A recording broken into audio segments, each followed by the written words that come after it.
Good evening, dear listeners. Welcome to this serene space where we gather to unwind and embrace the gentle embrace of relaxation.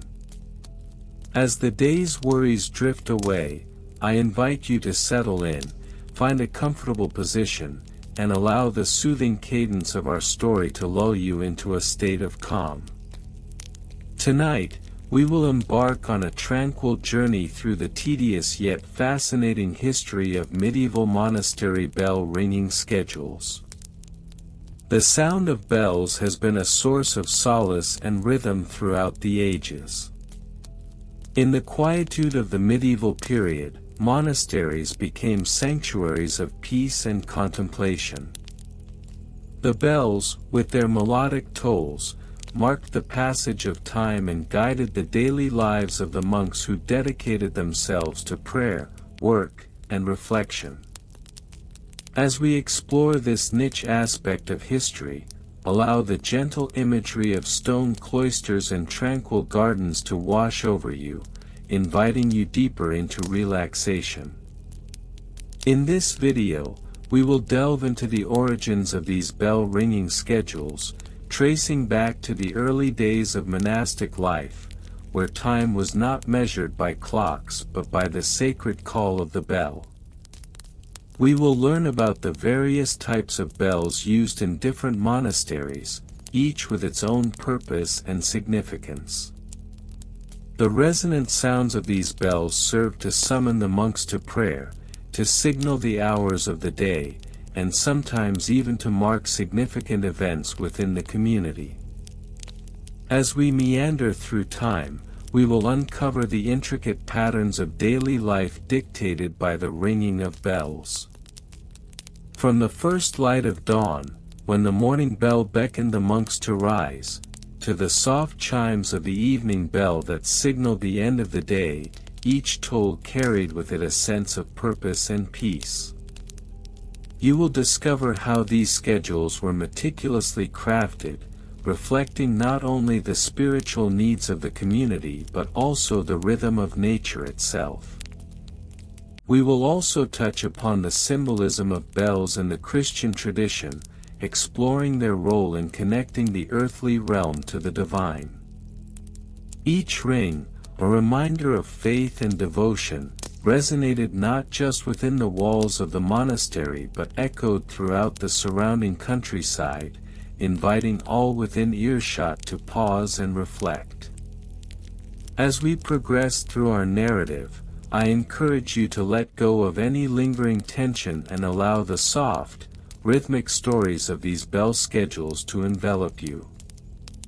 Picture the serene beauty of a medieval monastery, the sound of distant bells mingling with the gentle rustling of leaves, the fragrant scent of herbs, and the soft glow of candlelight casting flickering shadows against ancient stone walls. In this space, we will also explore the way these schedules evolved over time, shaped by the needs of the community and the passage of historical events. The bells adapted to the world around them, marking the changing seasons and the ebb and flow of monastic life. Each phase of history adds a layer of depth to our understanding of these sacred rhythms, inviting us to appreciate the patience and devotion inherent in such a meticulous practice. As we gently transition into the heart of our story, I encourage you to let your mind drift like the clouds above, free and unburdened. Allow the sounds of the bells to resonate within you, creating a soothing backdrop to your journey into slumber. With each word, may you feel a little more at ease, a little more relaxed, and a little more connected to the tranquil beauty of a time long past. Now, let us begin our exploration of the tedious yet enchanting history of medieval monastery bell ringing schedules. Close your eyes, take a deep breath, and let the calming sounds of history guide you toward a peaceful night's rest. The history of monastery bell ringing schedules during the medieval period is a subject that, while seemingly mundane, reflects the intricate interplay between monastic life, ecclesiastical regulations, and architectural developments. The earliest records of bell ringing in monasteries can be traced back to the 5th century, specifically to the monastic communities founded by Saint Benedict of Nursia. Saint Benedict, writing his seminal work, The Rule of Saint Benedict, around 530 CE, laid down the foundational principles for monastic living, which included the regulation of prayer times through the use of bells. The first bell used in a monastic context was likely a small hand bell, known as a tintinnabulum, utilized to summon monks to prayer. The introduction of larger, fixed bells in monastic architecture can be attributed to the architectural advancements in bell towers during the Carolingian Renaissance, which began in the late 8th century. Notably, the Abbey of St. Gall, established around 720 CE in present-day Switzerland, is one of the earliest examples of a monastery that incorporated a bell tower into its design. The abbey's layout, as meticulously documented in the famous plan known as the St. Gall Plan, reveals a bell tower adjacent to the church, which served as a central point for the bell ringing schedule. The specific scheduling of bell ringing was formalized over the following centuries, particularly within the context of the monastic observance of the canonical hours. The canonical hours were a set of 8 periods of prayer and worship throughout the day and night, and the bells served as auditory markers for these times. The earliest detailed records of these schedules appear in the Ordinali, texts from the 11th century, which delineated the precise hours for the ringing of bells at various monasteries. For instance, the Abbey of Cluny, founded in 910 CE in Burgundy, France, became renowned for its strict adherence to the monastic schedule, which included the ringing of bells at midnight, matins, 3 in the morning, lauds, 6 in the morning, prime, 9 in the morning, terce, noon, sext, 3 in the afternoon, none, 6 in the evening, vespers, and 9 in the evening, compline. Cluny's abbot, Odilo, who served from 994 to 1049, was particularly instrumental in establishing a rigorous bell-ringing schedule that was adopted by numerous other monasteries across Europe. The bells at Cluny were not mere instruments of timekeeping, they were imbued with spiritual significance, serving as a call to communal prayer and contemplation. The architectural features of the bell tower at Cluny, which stood approximately 75 feet tall, allowed the sound of the bells to resonate across the surrounding countryside, further emphasizing the communal aspect of monastic life and the importance of the bell-ringing schedule. By the 12th century, the practice of ringing bells had become a standardized aspect of monastic life across Europe. The Cistercian order, founded in 1098 by Robert of Molsemy, adopted and adapted the bell-ringing schedules established by earlier monastic traditions. At Citeaux, the mother house of the Cistercian order, the bell schedule was meticulously documented in the Cistercian Manual, which detailed how the bells were to be rung to signal the various hours of prayer and work. The bells were often cast from bronze, and their size varied according to the significance of the hour being marked.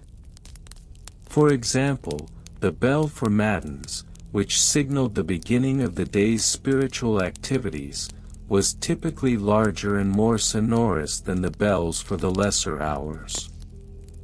The administrative procedures surrounding bell ringing included the designation of a bell master, a monk tasked with overseeing the maintenance of the bells and the adherence to the ringing schedule.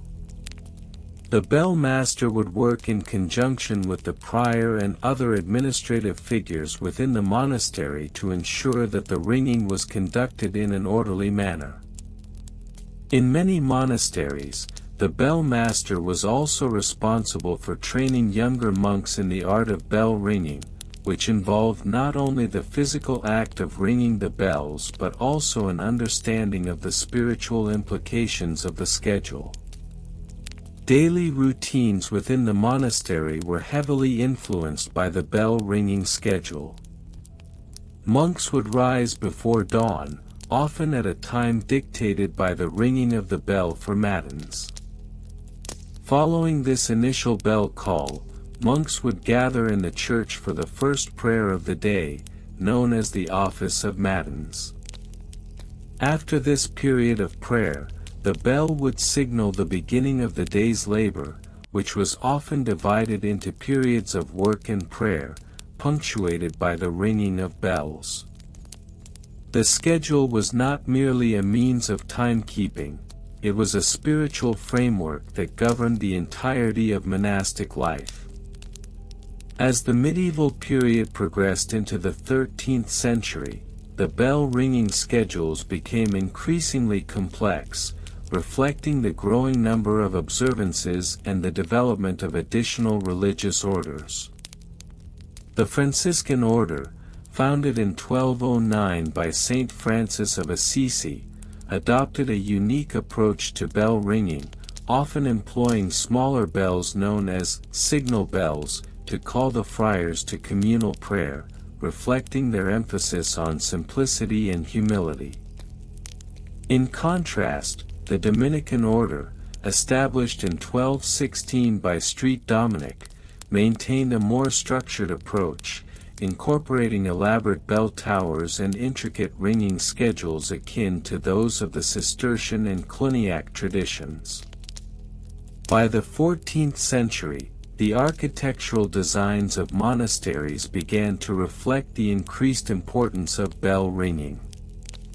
The construction of larger bell towers became prevalent, culminating in the Gothic architectural style, which featured soaring towers and intricate facades. The Abbey of Westminster, for example, constructed its bell tower in the late 13th century, which housed several bells, including the famous Great Bell, known as Big Ben. This architectural evolution not only enhanced the acoustic properties of the bells but also served to symbolize the spiritual authority of the monastery within the community. The administrative procedures surrounding bell ringing continued to evolve, with more emphasis placed on record-keeping and accountability. Monasteries began to maintain bell-ringing logs, which documented the times and reasons for each bell call. These logs served as an important historical record, providing insight into the daily life and rhythms of monastic communities. The monks responsible for maintaining these logs were often tasked with ensuring that the ringing schedule was adhered to closely, with penalties for those who failed to comply. The daily routines established within the monastery were strictly adhered to, and the ringing of bells was integral to this structure. The bell would ring to signal the various canonical hours, with each hour designated for specific prayers and readings. Monks would often engage in additional activities, such as farming or copying manuscripts, in between prayer times. The bell served as both a literal and metaphorical call to attention, reminding the monks of their spiritual duties and the passage of time. As the medieval period waned and the Renaissance approached, the intricacies of monastery bell ringing began to face challenges. The rise of secular authority and the Reformation in the 16th century brought about significant changes to monastic life. Many monasteries were dissolved, and the bell-ringing schedules that once governed the daily routines of the monks fell into disuse or were repurposed for secular needs. In conclusion, the history of medieval monastery bell-ringing schedules is a reflection of the broader historical, architectural, and spiritual context of monastic life. From the early adoption of hand bells to the establishment of complex ringing schedules that governed the daily routines of monks, the evolution of this practice encapsulates the essence of medieval spirituality and communal living. The legacy of these bell-ringing schedules endures, echoing through the centuries as a reminder of the structured rhythms of monastic life and the enduring significance of timekeeping within the spiritual realm. The construction of bells for monastic use during the medieval period was a specialized craft that required a blend of materials and methods that reflected the technological capabilities of the time. The primary materials utilized for bell casting were bronze alloys, typically composed of approximately 78% copper and 22% tin, although variations existed. This bronze was favored for its durability and superior acoustic properties. The precise ratio of copper to tin could be adjusted based on local availability and specific auditory preferences. The initial stage of bell construction began with the creation of a clay core, which was shaped to the desired profile of the bell. This core would later serve as the inner mold. Surrounding this core was a mixture of loam and sand, which provided the outer mold. Construction of the mold was an intricate process. For example, in the year 1135, the Abbey of St. Gall recorded that it took approximately 3 weeks to prepare a mold for a single bell. The artisans would carefully carve inscriptions and decorative elements onto the mold, often reflecting the patronage of the monastery or the saint to whom the bell was dedicated. Once the mold was completed, the casting process commenced.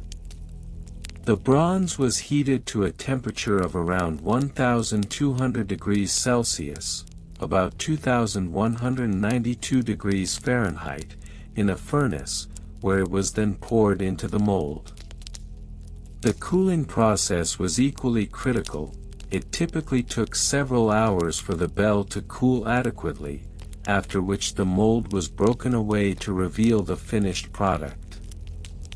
The first recorded use of bell casting techniques at the Abbey of Cluny dates back to 910 AD, where it is noted that the process was carried out during the winter months to ensure optimal conditions for casting.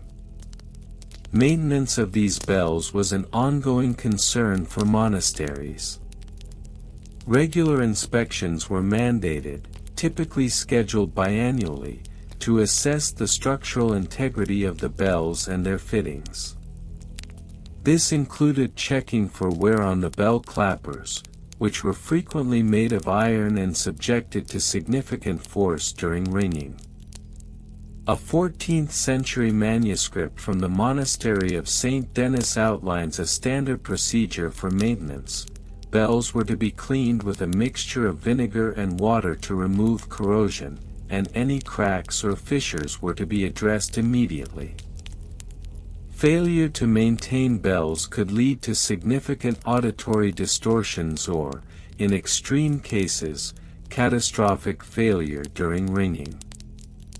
Financial records regarding the costs associated with bell construction and maintenance reveal considerable expenditures by monasteries. In the year 1202, the Abbey of Westminster allocated 25 marks, a sum equivalent to about £16 at the time, for the purchase of bronze for bell casting. This amount represented a substantial portion of their annual budget, illustrating the importance of bells within monastic life. Additionally, ongoing costs associated with maintenance were recorded, with average annual expenses estimated at approximately 10 shillings for labor and materials required for upkeep. Personnel involved in the bell ringing process typically included a bell ringer, or campanarius, who was responsible for the actual ringing of the bells. This role was often filled by a novice monk, who would undergo a period of training before assuming full responsibility. The campanarius was also tasked with maintaining the bell mechanisms, ensuring that the ropes and pulleys used for ringing were in proper working order. In some monasteries, the role of campanarius was formalized as a part of the monastic hierarchy, with specific job descriptions detailing responsibilities. For example, a document from the Abbey of Citeaux in 1254 specifies that the campanarius must be of good character, able in both body and mind, and must ring the bells at the appointed hours without fail. In addition to the campanarius, other personnel played significant roles in the overall management of the bell ringing schedule. The cellarer, responsible for the monastery's finances and supplies, frequently collaborated with the campanarius to ensure that the necessary materials for bell maintenance were procured. The prior, as the head of the monastery, had ultimate authority over the bell ringing schedule, ensuring that it aligned with the liturgical calendar and the daily rhythm of monastic life. Technical specifications of bells varied widely, influenced by regional practices, intended use, and the specific needs of the monastic community. The average bell diameter was around 1 meter, with some larger bells measuring over 2 meters in diameter, as recorded at the Cathedral of Notre Dame in Paris in 1345. The weight of these bells could range from 200 kilograms, approximately 440 pounds, for smaller bells to over 1,500 kilograms, around 3,307 pounds, for larger bells. The sound produced by a bell, measured in decibels, could reach levels of around 110 dB when struck, making it audible for several kilometers in the surrounding area. Bell ringing schedules were meticulously documented, with records dating back to the 9th century detailing exact times for the ringing of the bells throughout the day. These schedules often included specific instructions for varying the ringing patterns based on the liturgical calendar, with different sequences observed during feast days compared to ordinary days. The canonical hours, which divided the day into 8 specific prayer times, dictated the bell ringing schedule. For example, the bell would typically ring at 6 a.m. to signal matins, followed by additional rings at 9 a.m. for lauds, noon for sext, 3 p.m. for none, 6 p.m. for vespers, and 9 p.m. for compline. This structure was not merely functional, but a vital spiritual practice that reinforced the community's dedication to prayer and reflection. The bells themselves served multiple purposes beyond mere timekeeping. They were also used to mark significant events, such as the death of a monk, the arrival of distinguished visitors, or the onset of a storm, thereby functioning as a vital communication tool within the monastic community and beyond.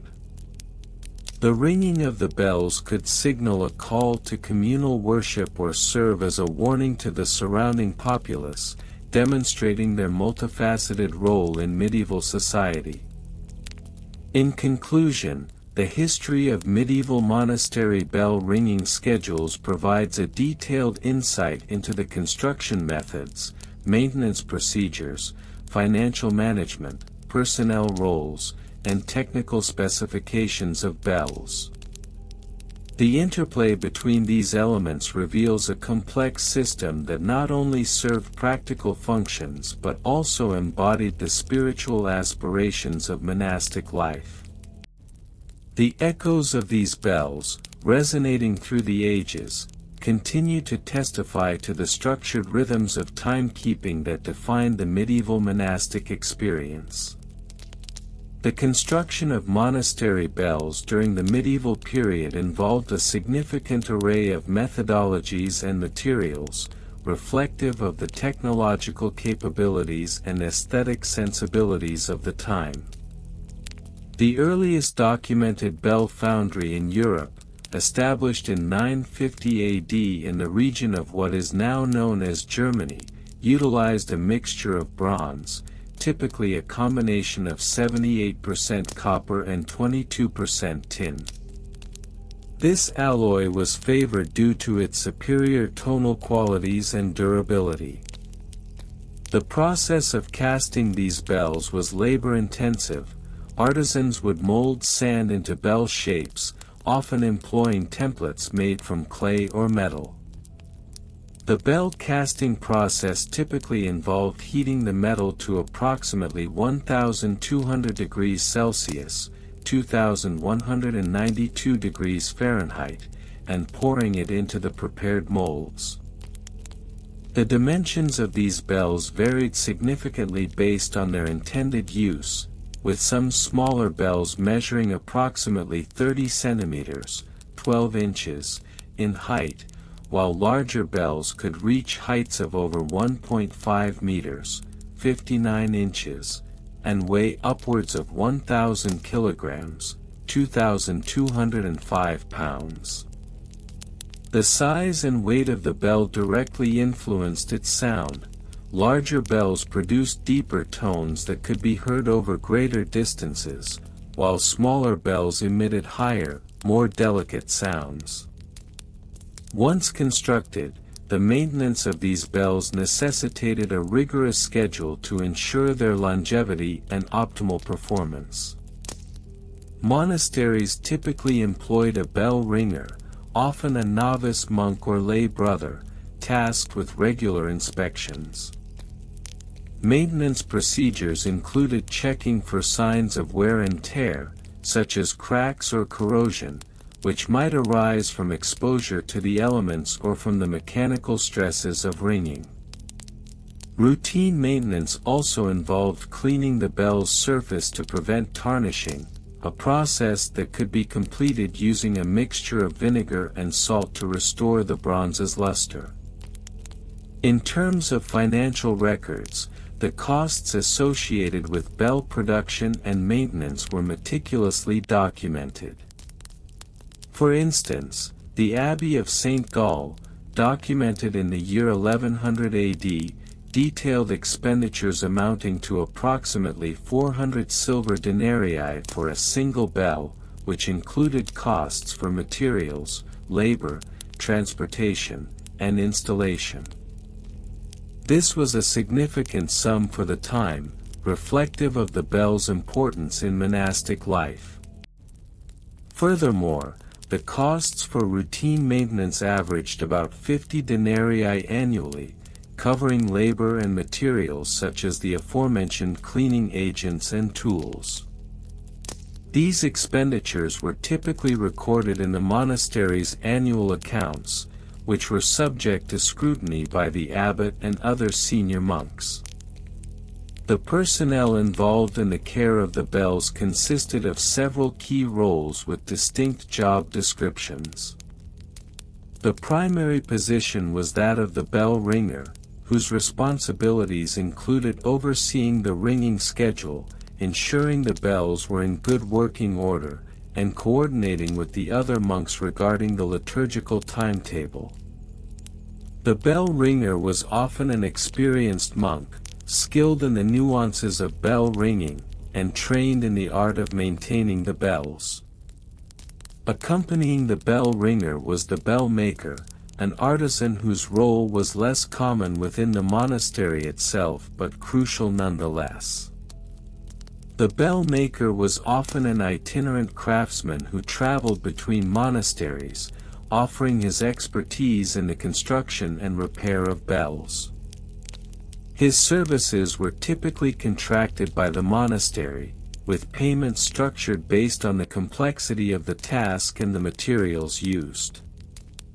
Additionally, some monasteries employed an accountant, responsible for maintaining precise financial records concerning the expenses related to bell construction, maintenance, and repairs.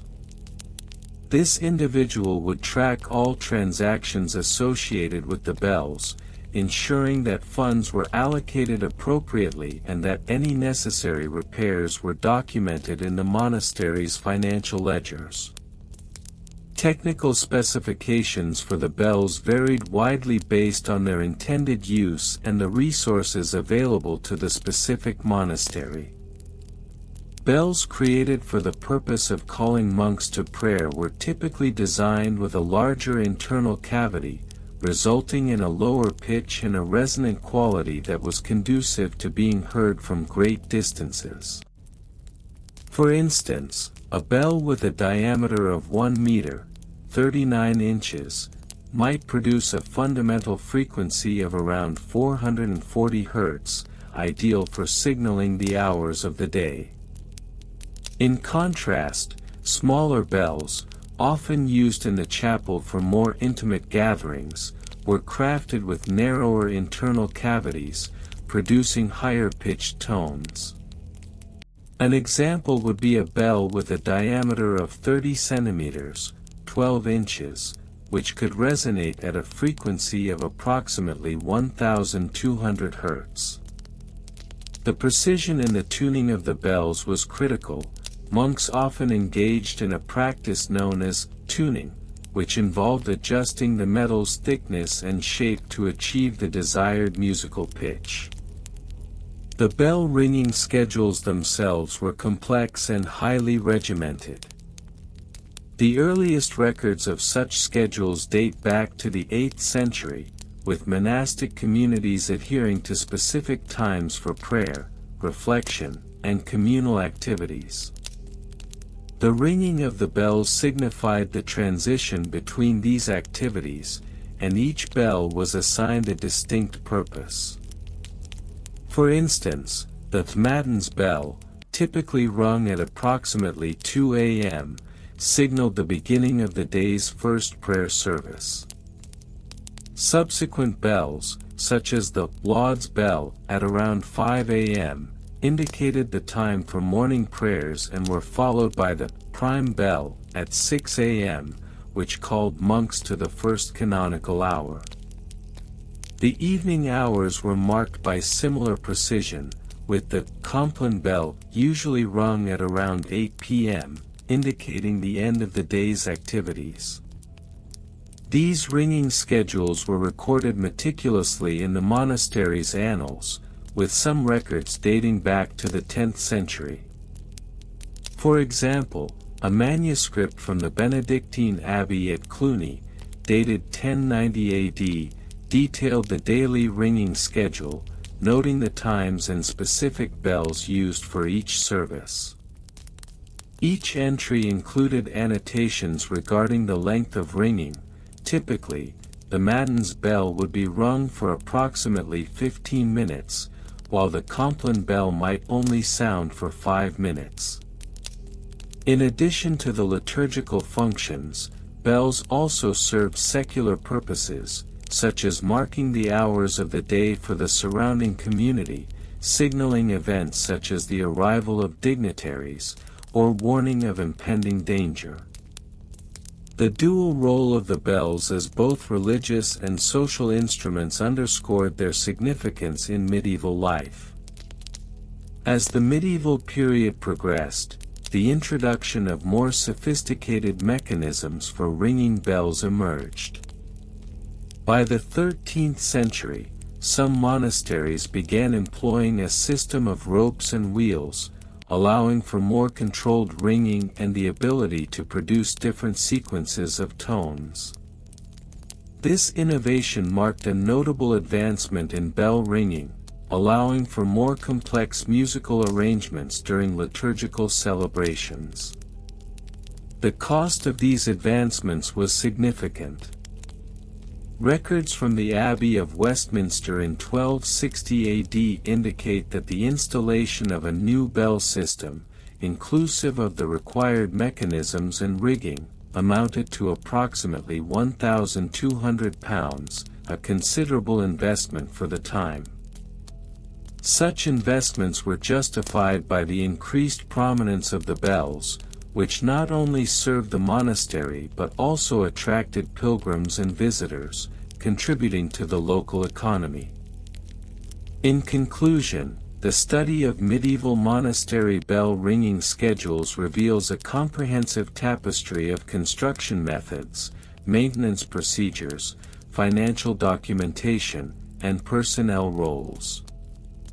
Each aspect of the bell's life, from its creation to its ringing, was marked by meticulous attention to detail, reflecting the broader structured rhythms of monastic life. As these bells echoed through the centuries, they not only marked time but also encapsulated the aspirations and daily realities of the monastic community, weaving a narrative that remains a testament to the human desire for order in the passage of time. The construction of monastery bells and their associated ringing mechanisms was a complex endeavor rooted in the technical and architectural practices of the medieval period. The materials used in this process were of paramount importance, as they directly influenced the acoustic qualities of the bells and their durability over time.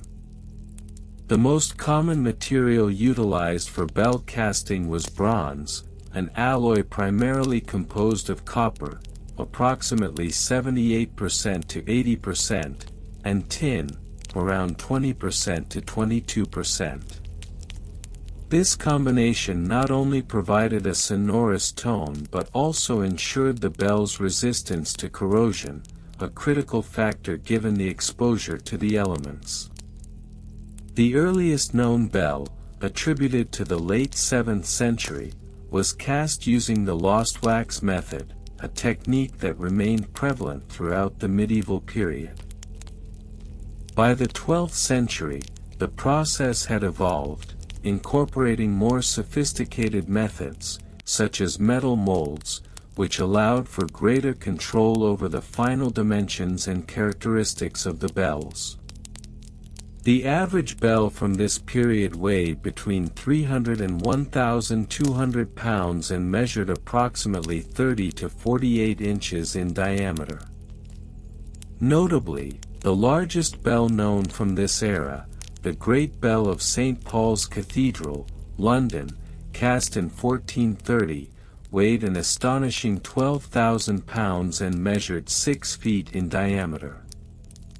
Once the bells were cast, they were installed within a belfry constructed from timber or stone. The choice of material for the belfry was often contingent upon the regional availability of resources. For instance, in areas abundant with forests, timber belfries were more common, while stone structures were favored in regions with substantial limestone deposits. The design of the belfry was typically square or rectangular, featuring openings to permit the sound to travel. Belfries were often elevated, as it was believed that bells rang more clearly from greater heights. A well-constructed belfry could endure for centuries, with some surviving examples dating back to the 11th century still standing today. Maintenance of both the bells and the belfries was essential to ensure continuous operation and sound quality. Routine inspections were typically conducted biannually, coinciding with the liturgical calendar, specifically during the beginning of Lent and Advent. These inspections were recorded meticulously in the monastery's annals. Maintenance procedures included cleaning the bells to remove accumulated soot and debris, which could dampen their sound. A simple concoction of vinegar and water was commonly employed for this purpose.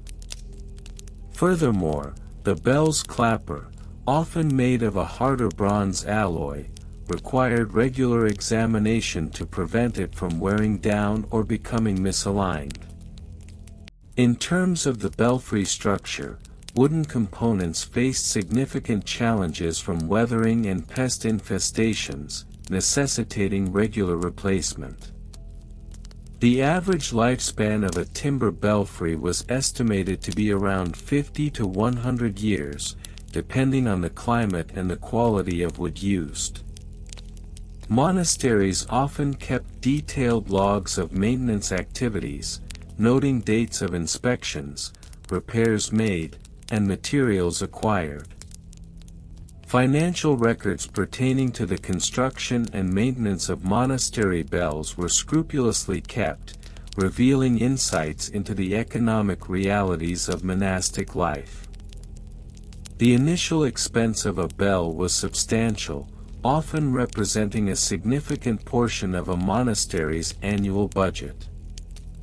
For instance, the cost of a mid-sized bell in the late 12th century could range from 25 to 50 marks, a substantial sum, considering that a skilled laborer might earn approximately 1 mark per month. The expenses associated with installation and maintenance further compounded the financial burden. Detailed records indicate that in 1250, the Abbey of St. Peter incurred 15 marks for the installation of a new bell, with an additional 3 marks allocated for annual maintenance. The financial management of bell-related expenses was typically overseen by a designated monk, often the sacristan, whose responsibilities included tracking all expenditures related to the church's liturgical needs.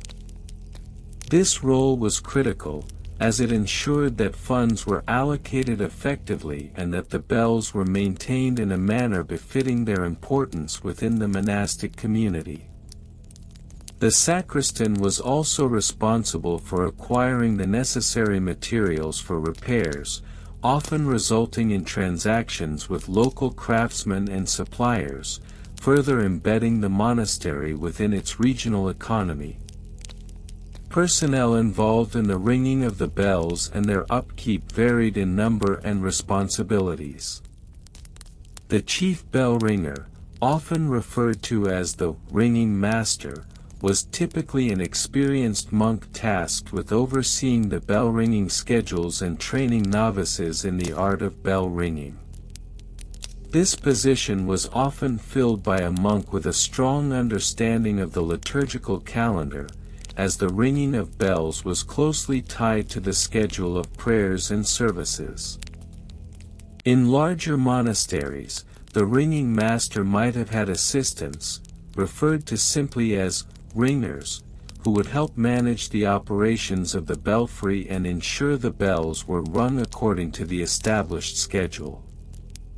The job description of the ringing master included not only the technical knowledge of how to ring the bells but also an understanding of the community's needs. This included coordinating the bells ringing to signal key events, such as the start of the divine office, the calling of the community to meals, and the marking of significant festivals.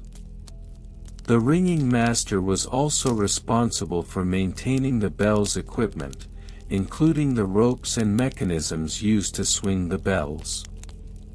The ringing of bells was governed by a set of technical specifications that dictated the methods of ringing and the types of bells used in various contexts. Bells were classified based on their pitch and size, with larger bells generally producing lower tones and smaller bells producing higher tones. The method of ringing also varied. For instance, the full circle method involved swinging the bell in a complete arch, while the chiming method involved a more limited motion, often resulting in a quicker, higher-pitched sound. The tonal specification of a bell was determined by its dimensions.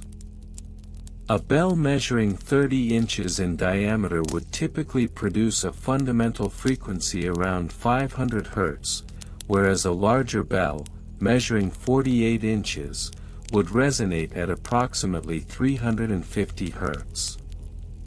These frequencies were crucial in the context of liturgical harmony, as each bell's pitch needed to complement the others when rung in sequence or simultaneously. The precise tuning of bells was a meticulous process, and bell founders would often use an array of techniques, such as adjusting the thickness of the bell's rim, to achieve the desired sound. The complexities of bell ringing also extended to the mechanisms designed to enable the bells to be rung efficiently. In the latter part of the medieval period, innovations such as the stock and yoke systems were developed.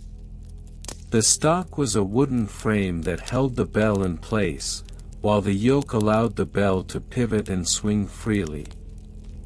Specifications for these components were often standardized, with typical stocks measuring between 8 to 12 feet in length and made from oak or elm, selected for their durability and weight-bearing properties. In conclusion, the history of medieval monastery bell ringing schedules is a multifaceted narrative that encompasses construction methods, maintenance procedures, financial records, personnel roles, and technical specifications. Each element of this history reveals a meticulous attention to detail, reflecting not only the aspirations of monastic life but also the broader cultural context in which these communities operated. The interplay between the material, practical, and spiritual dimensions of bell ringing continues to resonate, serving as a reminder of the enduring quest for order and meaning in the passage of time. The construction of bells for medieval monasteries was a highly specialized craft, reflecting the technological advancements and material culture of the period. The primary materials used in bell construction were bronze, an alloy of copper and tin, with a typical ratio of approximately 78% copper to 22% tin, yielding a durable and sonorous instrument. The production of such bells often took place in specialized bell foundries, with notable centers emerging in regions such as the Low Countries and northern Italy. One notable example of bell construction can be traced back to the year 1215 when a bell cast by the renowned bellmaker Godefroy of Soissons was installed in the Abbey of Saint Denis. This bell measured approximately 1.5 meters in diameter and weighed nearly 1,200 kilograms. The process of casting involved creating a mold from clay, sand, and water, which was then baked to create a hardened shell. The molten bronze was poured into this mold, and after cooling, the bell was polished and tuned, a process that could take several weeks. The maintenance of these bells was as crucial as their initial construction. Regular maintenance would typically occur on a designated day each month, with the bell ringer or appointed monk responsible for inspecting the bell's condition. This included checking for cracks, wear, and structural integrity. The bells were often hung in wooden frames, which required periodic inspection and reinforcement. The ropes used to ring the bells also underwent regular replacements, as wear from friction and exposure to the elements could lead to breakage. This procedure was meticulously documented in the monastery's annals, with maintenance logs detailing inspections, repairs, and replacements. Financial records pertaining to the construction and maintenance of monastery bells reveal a complex economic landscape. The financial outlay for a single bell could range from 10 to 200 marks, depending on the size and craftsmanship.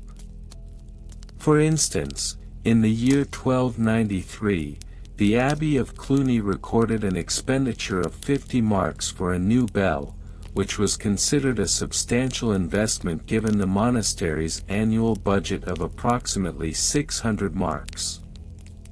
Additionally, the upkeep of bells, factoring in labor, materials, and transportation, could consume around 5% of the annual budget, necessitating careful fiscal planning. The personnel involved in the bell ringing process varied by monastery size and wealth. Typically, a dedicated monk was assigned the role of bell ringer, often referred to as the campanarius. This individual was responsible for not only ringing the bells but also for maintaining the bell tower and its apparatus. The campanarius was expected to have an understanding of the liturgical calendar, ensuring that the bells were rung in accordance with the monastic schedule. In larger monasteries, additional assistants, known as bell ringers, would aid in the task, especially during significant liturgical events, such as Easter or Christmas, when the frequency of ringing increased. The technical specifications of bells were also subject to standardization over time. By the late 13th century, certain dimensions had become common practice. For instance, a typical large bell would have a thickness of approximately 15 centimeters at the crown, tapering to about 5 centimeters at the lip. The height of the bell from the top of the crown to the bottom of the lip typically measured between 1.2 to 2 meters. The sound produced by the bell was determined not only by its size but also by the shape and thickness of the metal. The tuning of the bell, which involved removing small amounts of metal from specific areas, was an art in itself, requiring skilled artisans who understood acoustics and sound production. In addition to the physical attributes, the bells were often inscribed with religious texts or the names of donors and patrons. For example, a bell cast in 1321 for the Abbey of Saint Antoine bore the inscription, Sanctus Johannes, ora pro nobis, reflecting the monastic dedication to Saint John. Such inscriptions were significant not only for devotional purposes but also served as a record of the monastery's financial transactions and relationships with benefactors. The ringing schedules of the bells were meticulously adhered to, structured around the divine office, which consisted of specific prayers and chants throughout the day. The ringing of the bells marked the commencement and conclusion of these prayers, serving as both a practical signal for the monastic community and a spiritual reminder of the passage of time. The canonical hours, typically consisting of matins, lauds, prime, terce, sext, none, vespers, and compline, dictated the ringing schedule. For instance, the bells signaling matins would ring at approximately 2 a.m., while vespers would be signaled around 6 p.m.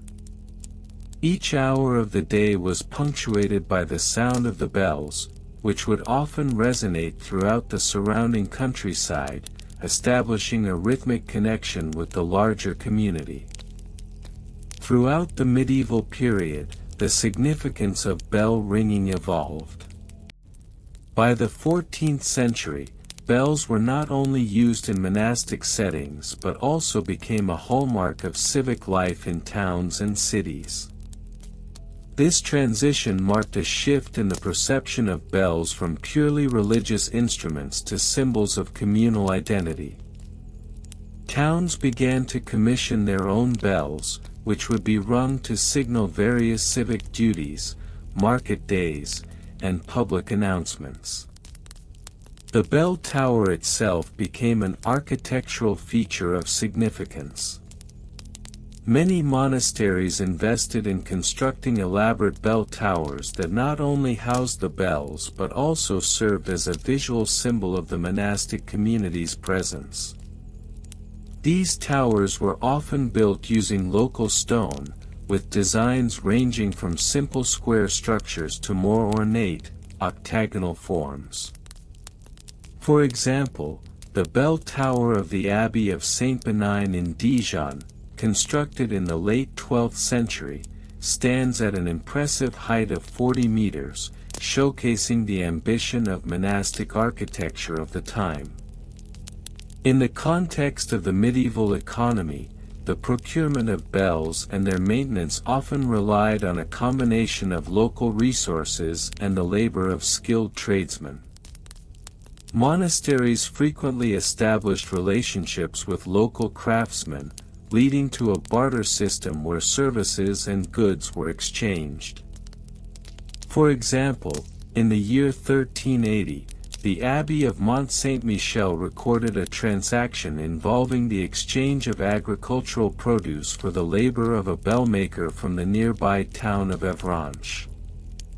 As the period progressed into the late medieval era, the technological innovations in metallurgy and acoustics continued to refine the construction and sound quality of bells. The introduction of the swinging bell mechanism in the 15th century allowed for a more dynamic ringing method, enhancing the auditory experience. This innovation marked a significant shift in bell ringing practices, with bells being able to produce a more resonant sound that could carry over greater distances. The study of bell ringing schedules and practices in medieval monasteries offers a window into the intricate relationship between time, spirituality, and community life. The meticulous documentation of financial records, construction methods, and maintenance procedures underscores the significance placed on these instruments. Moreover, the roles and responsibilities of the personnel involved in bell ringing reflect the broader social and economic structures of the time. In conclusion, the history of medieval monastery bell ringing is a testament to the confluence of practical craftsmanship, spiritual devotion, and community identity. The bells themselves, as both physical objects and symbols, encapsulate the aspirations and realities of medieval monastic life. The intricate schedules, technical specifications, and maintenance protocols reveal a world where the passage of time was marked not only by the ringing of bells but also by the enduring quest for order and meaning in an ever-changing landscape. The tedious history of medieval monastery bell ringing schedules, Part 6. In the ongoing exploration of the intricate and often laborious history of bell ringing schedules within medieval monasteries, it becomes imperative to delve into the regional variations and comparisons that shaped these practices across different locales. The divergence in bell ringing protocols was not merely a matter of local preference, rather, it was heavily influenced by the surrounding socio-cultural milieu, ecclesiastical directives, and the geographical nuances of each region. Regional variations and comparisons.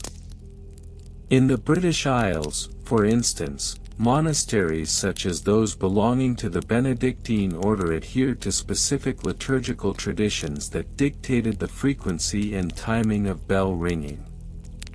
The ringing of the Sanctus bell, which signaled the elevation of the host during the Mass, was a practice standardized by the rule of Saint Benedict. However, in Scotland, the Cluniac monasteries adopted a more elaborate system of ringing, characterized by a series of intricate peals that accompanied their unique liturgical calendar, which included additional feasts and observances not universally recognized elsewhere. In contrast, the Cistercian monasteries, which emerged as a reform movement within the Benedictine order, displayed a more austere approach. Their bell-ringing schedules were stripped down to the essentials, reflecting their commitment to simplicity and contemplation. This monastic rigor was evident in the sparse ringing of their bells, which often marked only the canonical hours of prayer and significant liturgical events, in stark juxtaposition to the more elaborate and frequent ringing of the bells in the Cluniac tradition. Across the Channel in France, variations became even more pronounced. The powerful influence of the regional bishoprics often dictated the bell-ringing practices of local monasteries. In regions such as Normandy, the bells were not merely instruments of ecclesiastical timekeeping, they were also tools of social cohesion, signaling communal events and agricultural cycles. The bells of the Abbey of Jumièges, for instance, followed a complex system that included both the solar and lunar calendars, indicating not only the time for prayers but also the optimal moments for planting and harvesting crops. Evolution over different time periods. As we consider the evolution of bell-ringing schedules, one must acknowledge the profound impact of the socio-political climate on these practices.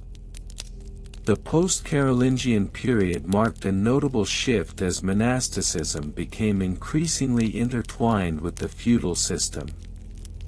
During the 9th and 10th centuries, the bell-ringing schedules became more regimented, with the advent of the feudal lord's influence on monastic life. This was particularly evident in the way bells were used to signal the beginning and end of agricultural labor, as well as the timing of local markets. By the 12th century, the rise of urban centers and the establishment of universities brought about further changes. Monasteries began to adjust their bell-ringing schedules to accommodate the needs of burgeoning towns. The bells served not only to call the faithful to prayer but also to announce the opening of markets and the timing of civic events. This duality of purpose for monastery bells reflected a broader shift in medieval society, where the boundaries between the sacred and the secular began to blur. The Gothic period introduced a new architectural renaissance that also influenced the design and use of bells. Larger, more elaborate bell towers allowed for the installation of multiple bells, each designated for different purposes. The intricate melodies produced by these bells became a hallmark of monastic life, with ringing schedules expanding to accommodate festivals, processions, and even communal celebrations. The bells of the famed Abbey of St. Denis, for instance, were renowned not only for their size but also for their complex ringing patterns, which could last for hours during significant religious observances. Bureaucratic regulations and laws. The bureaucratic regulations surrounding bell ringing were often codified within the monastic community's charters and were subject to the oversight of the Church. Various synods and ecclesiastical councils issued decrees that influenced how monasteries could utilize their bells. For example, the Sixth Council of Toledo in 638 AD established guidelines for the use of bells in liturgical settings, emphasizing the importance of maintaining a balance between the ringing of bells and the peace of the surrounding community. These regulations were not merely abstract directives, they had real implications for the daily lives of monks and the laity alike. Monasteries faced scrutiny not only from ecclesiastical authorities but also from local nobility, who at times imposed their own regulations concerning bell ringing. This often led to conflicts, as local lords sought to regulate the use of bells for their personal gain, such as timing the sounding of bells to coincide with their own agricultural practices or market days. The consequences of non-compliance with these regulations could be severe. Monasteries that rang their bells too frequently or at inappropriate times faced fines, loss of privileges, or even the threat of excommunication. Thus, the schedules became a reflection of both spiritual discipline and bureaucratic oversight, creating a complex web of obligations that monks had to navigate. Supply chain and logistics. The logistics of bell-ringing schedules extended far beyond the mere act of pulling a rope. The supply chain for bell-related activities encompassed several facets, including the procurement of raw materials for the bells, the maintenance of the bell towers, and the training of monks in the art of bell ringing. The crafting of bells was itself an elaborate process, often requiring the skills of specialized artisans known as campanologists. These craftsmen would source metals such as bronze and copper, often engaging in complex trade networks that spanned across regions. Once procured, the bells required careful casting and tuning, a meticulous process that could take weeks or even months. The resulting instruments had to be hoisted into their towers, a task that necessitated not only physical labor but also the coordination of multiple workers. The logistics of this endeavor were often documented in the annals of the monastery, creating a historical record of the resources expended. Moreover, the maintenance of bell towers was an ongoing concern. The structural integrity of the tower had to be regularly assessed, ensuring that it could withstand the vibrations of the bells as they rang. This required not only skilled laborers but also a steady supply of materials for repairs. Monasteries often kept detailed accounts of their expenditures in this regard, highlighting the intricate relationship between bell ringing and the economic structures of monastic life. Record-keeping methods. The methods of record-keeping within monasteries concerning bell-ringing schedules were as varied as the practices themselves.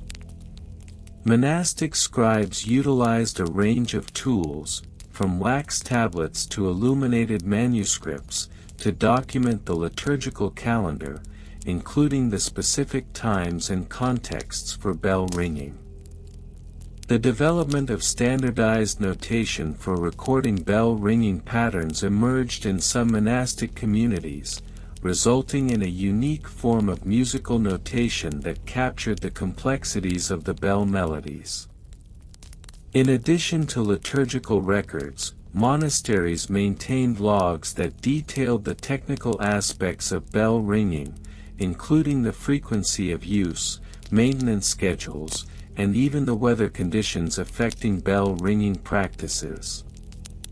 Such meticulous record-keeping provided a wealth of information for future generations, allowing historians to piece together the intricate tapestry of medieval monastic life. The convergence of these records often created a nuanced understanding of the interplay between ecclesiastical authority, regional customs, and the practicalities of daily life within the monastery. As a result, bell-ringing schedules became a microcosm of the broader societal structures at play during the medieval period. In conclusion, the tedious history of medieval monastery bell-ringing schedules reveals a wealth of information about the social, cultural, and ecclesiastical dynamics of the time. Through regional variations, the evolution of practices, bureaucratic regulations, supply chain logistics, and record-keeping methods, we gain a deeper understanding of how these seemingly mundane activities encapsulated the complexities of medieval life. As we continue to explore this topic, it becomes increasingly clear that the bells of the monastery were not merely instruments of sound, they were vital components of a larger system that governed both the sacred and the secular realms of existence. Part 7: Regional Variations and Comparisons in Medieval Monastery Bell Ringing Schedules. The bell ringing schedules of medieval monasteries exhibited notable regional variations that were deeply influenced by local customs, ecclesiastical directives, and even the geographical landscape of the region. In the north of England, for instance, the practice of ringing the bells at specific times was punctuated by the unique dialects and cultural practices of the local populace, which often infused the schedules with a sense of community. Conversely, in southern France, the ringing of bells at the Abbey of Cluny adhered to a more standardized approach, reflecting the centralized authority of the Benedictine order. In regions such as Scandinavia, monasteries often adapted their ringing schedules to align with the seasonal variations in daylight, which were markedly different from those in southern Europe. The long, dark winters necessitated a shift in the times of the ringing, with bells being tolled later in the morning and earlier in the evening. Monasteries situated near the coastal areas, such as those found in Norway, would also incorporate maritime considerations into their schedules, coordinating bell ringing with the tides, which affected both the local fishing communities and the monastic life. Moreover, the use of bells to mark significant local events, such as harvest festivals or the arrival of important dignitaries, showcased the local adaptations of bell ringing practices. In contrast, areas that were more isolated, such as certain monastic communities in the Scottish Highlands, often adhered strictly to the traditional monastic schedules that had been established by early Christian missionaries, resulting in less variation. Part 8: Evolution over different time periods. The evolution of bell ringing schedules throughout the medieval period reflects broader societal changes, including shifts in monastic practices and the influence of the broader church. Initially, the practice of ringing bells was rudimentary, primarily serving the purpose of calling monks to prayer or signaling the time for communal meals. However, as the medieval period progressed, the complexity and frequency of ringing evolved significantly. During the early medieval period, particularly in the 6th and 7th centuries, the bell was a relatively new introduction to monastic life, primarily used to signal the canonical hours of prayer. As the practice matured, particularly after the Carolingian reforms in the 9th century, monasteries began to standardize their schedules. By the 12th century, the ringing of bells had become increasingly synchronized across Europe, thanks in part to the burgeoning influence of monastic orders such as the Cistercians and the Cluniacs, who emphasized uniformity in practice. The advent of the Gothic era brought about further changes, as monasteries began to construct larger and more elaborate bell towers. This architectural evolution resulted in the amplification of the bell's sound, leading to more frequent ringing throughout the day. The bells themselves became more sophisticated, with advancements in metallurgy allowing for a richer tonal quality. By the late medieval period, the ringing of bells had become an integral part of the social fabric of monastic life, marking not only the passage of time but also structuring the daily activities of the surrounding communities. Part 9: Bureaucratic Regulations and Laws. The regulation of bell ringing was not merely a matter of tradition, it was often enshrined in ecclesiastical law and local governance. Various councils and synods throughout the medieval period issued decrees dictating the proper scheduling of bell ringing.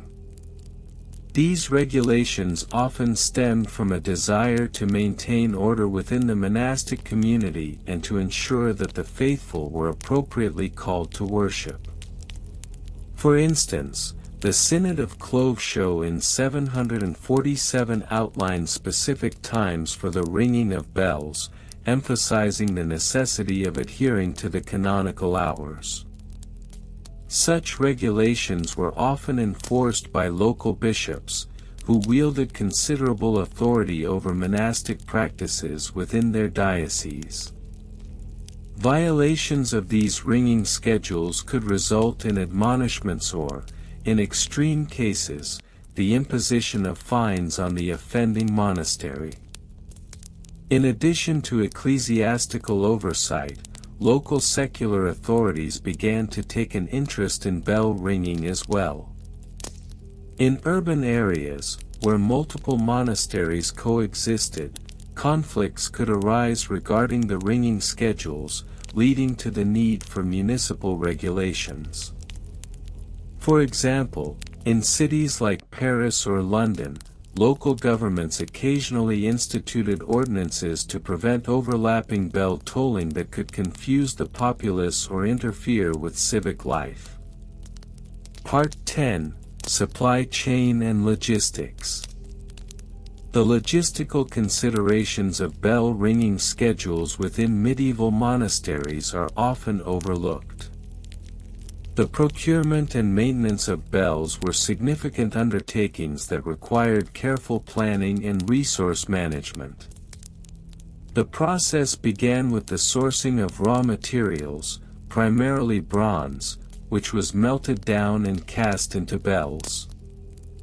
This process often involved skilled artisans, whose expertise was crucial to producing high-quality bells. Once the bells were cast, their transportation to monasteries could be a daunting task. Given the weight of the bells, which could range from several hundred pounds to several tons, logistics played a critical role. Many monasteries were situated in remote areas, necessitating the use of oxen or horse-drawn carts to transport the bells from the foundries to their final destinations. Even once the bells arrived, the construction of the bell towers required careful planning to ensure that the structures could support the immense weight and withstand the vibrations caused by ringing.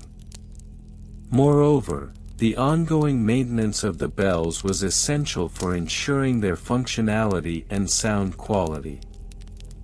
Monasteries often had designated bell ringers who were responsible for regular inspections and repairs.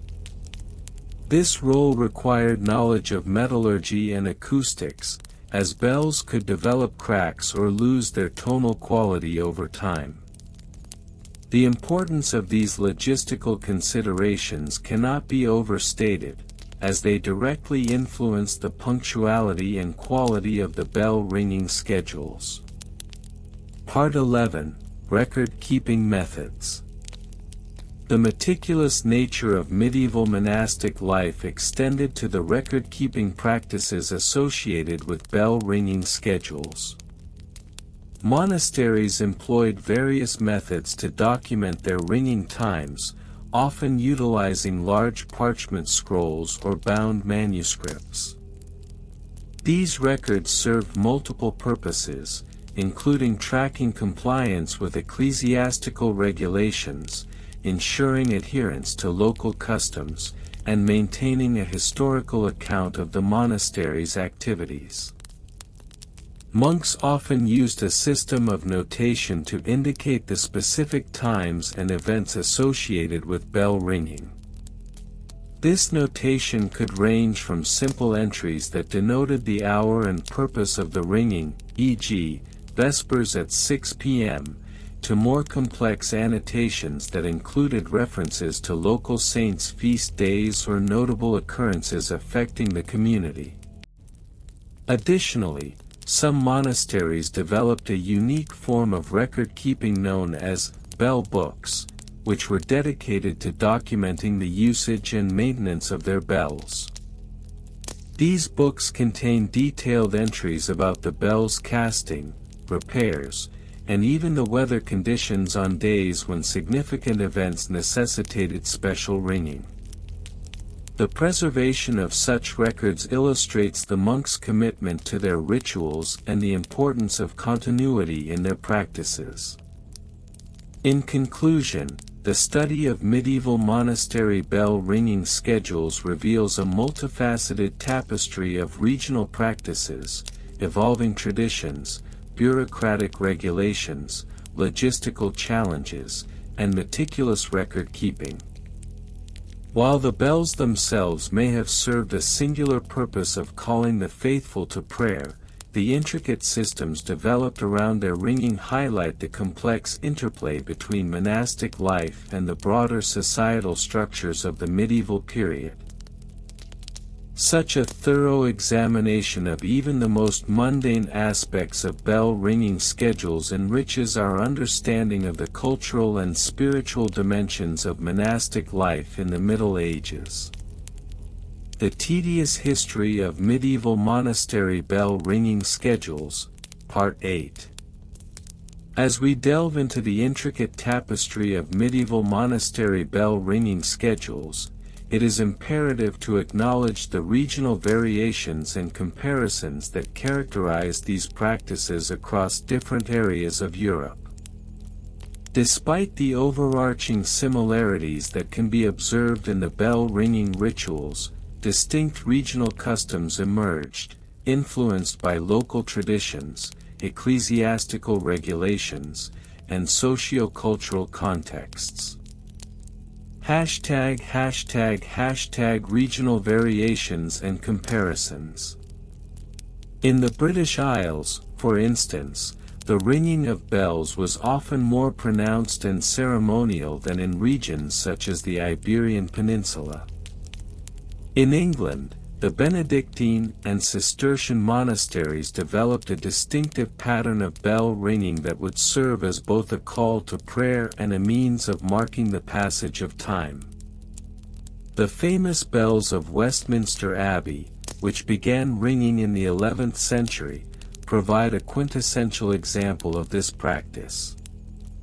Their chimes not only guided the monks but also provided a communal rhythm for the surrounding populace. In contrast, the ringing schedules in the monastic communities of Spain were heavily influenced by the Moorish presence until the Reconquista. The resonant tones of the bells often blended with the rhythmic clanging of metal from the nearby smithies, creating a distinctive soundscape that was unique to the region. The use of bells in these monasteries often coincided with agricultural cycles, thus diverging from the primarily liturgical focus observed in Northern Europe. Furthermore, in the monastic communities of Italy, particularly those adhering to the rule of Saint Benedict, the bell ringing practices varied significantly between the north and south. Northern Italian monasteries, such as those in Lombardy, often utilized larger and more sonorous bells, which were capable of being heard from greater distances, reflecting the area's more rural character. In contrast, southern monasteries, influenced by Byzantine traditions, incorporated a more melodic approach to bell ringing, often employing smaller bells that produced a more delicate sound. #Evolution over different time periods.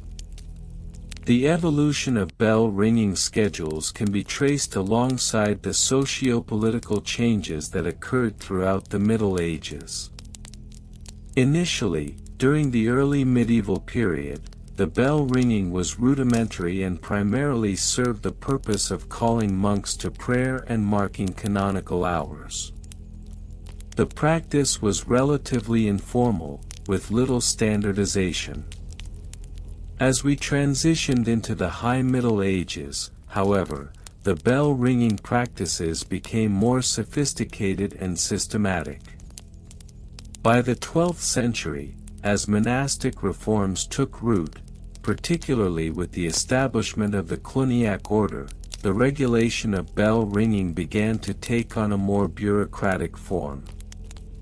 This period saw the introduction of specific ringing protocols that prescribed not only the times at which bells should be rung but also the manner in which they should be rung. The Cluniac reformers emphasized the importance of precise timing, leading to a more rigorous adherence to the canonical hours.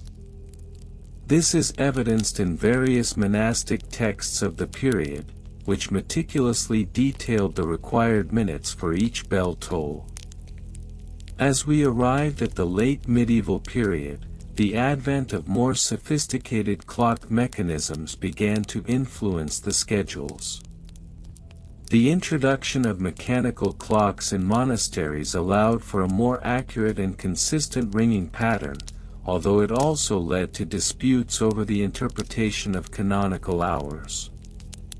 Monks who had previously relied on the sound of bells to guide their prayers were now increasingly dependent on these mechanical devices, leading to a notable shift in the monastic culture surrounding timekeeping.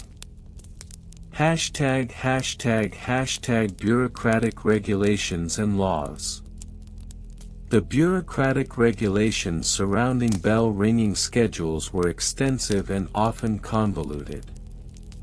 The ecclesiastical authorities, concerned with maintaining order and discipline within the monastic communities, enacted a myriad of laws and guidelines that governed every aspect of bell ringing. The Synod of Tours in 813, for instance, underscored the necessity for uniformity in monastic practices, which extended to the use of bells. It mandated that bells should be rung at specified times to signal prayer, work, and rest. Additionally, various regional councils would often convene to address local concerns regarding bell ringing.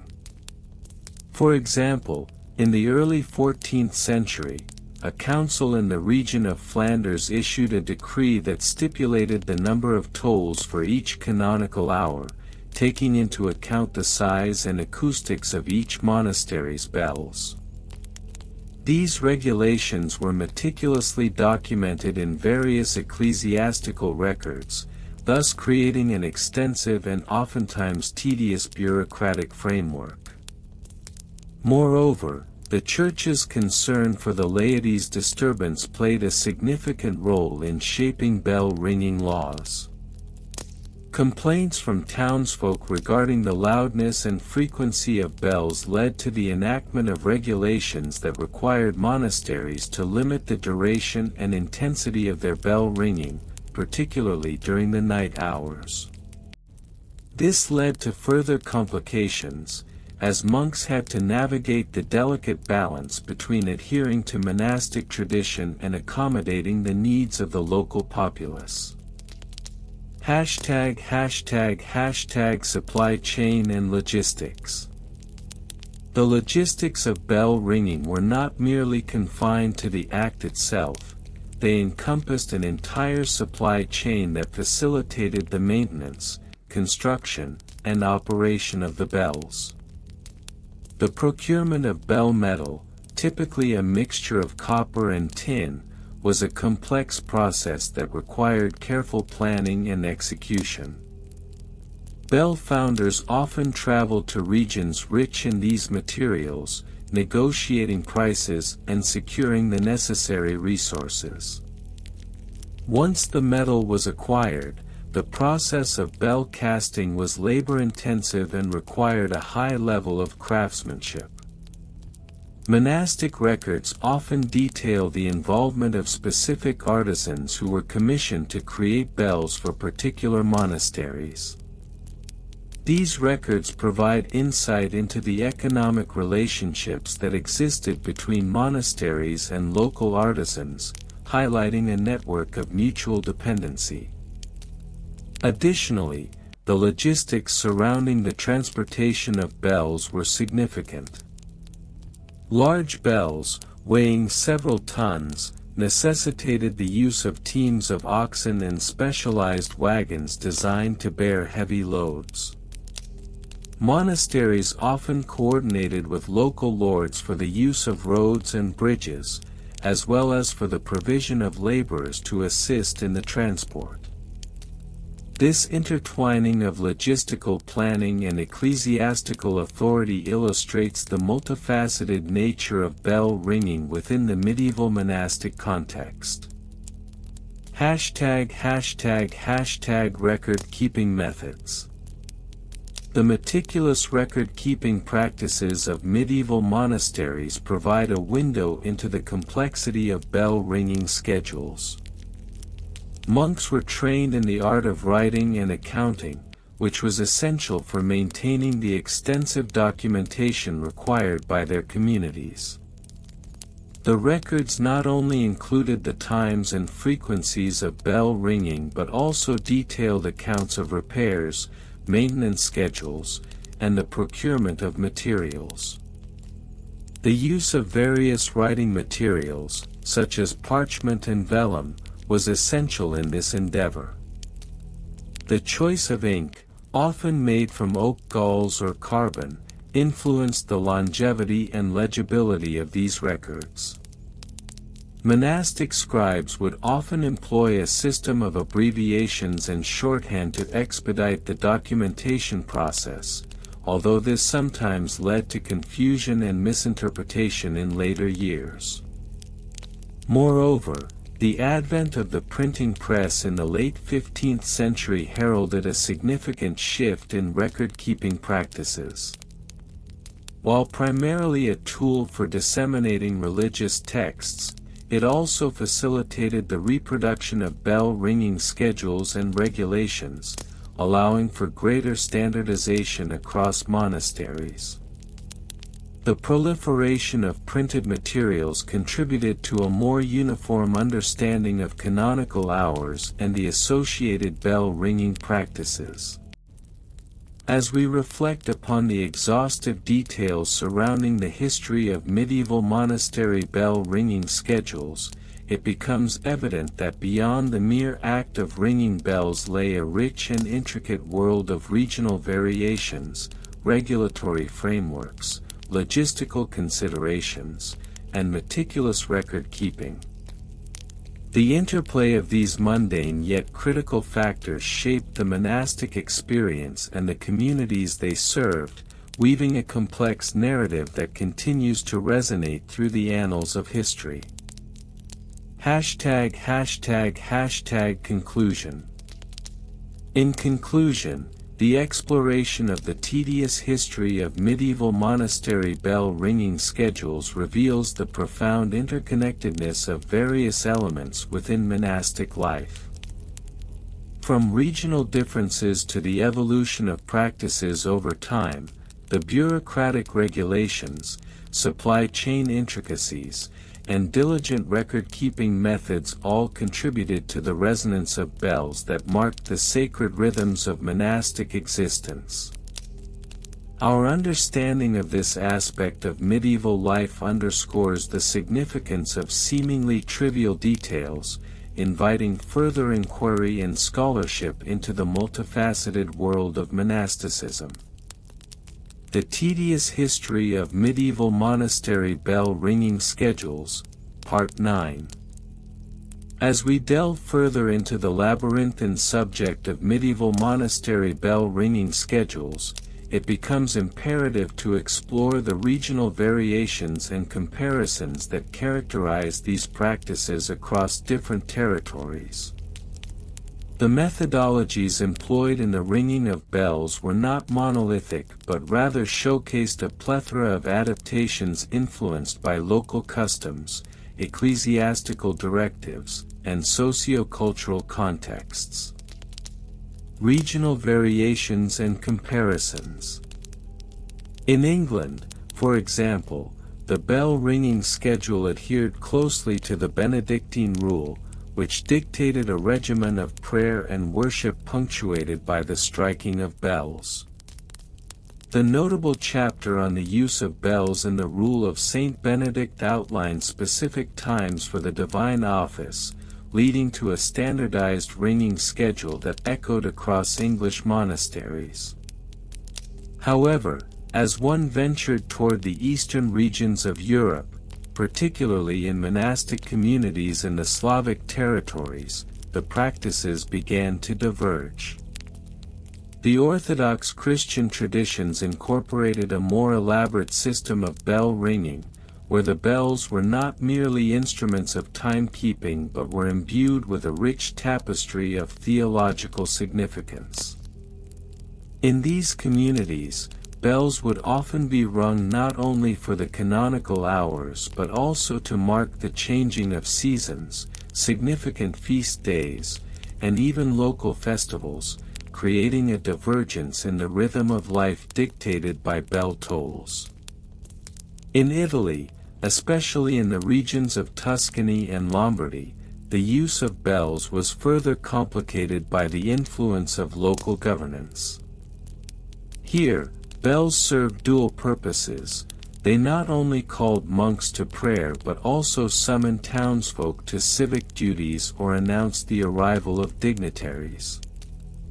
The juxtaposition of monastic and municipal ringing schedules led to a complex interplay where the monastery bells might ring in harmony with or at odds against the town's bell schedule, thereby creating an intricate ballet of sound that defined the temporal landscape of these regions.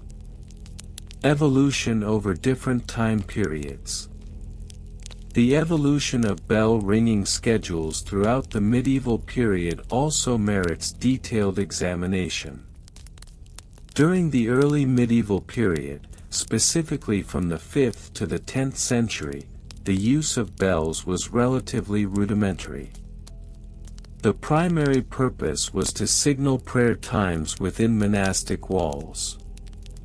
However, as the centuries progressed towards the late medieval period, approximately from the 11th to the 15th century, the sophistication of bell ringing schedules began to emerge. This evolution can be attributed to several factors, including the rise of monastic orders such as the Cistercians and the Carthusians, who sought to establish a more structured and rhythmic approach to monastic life.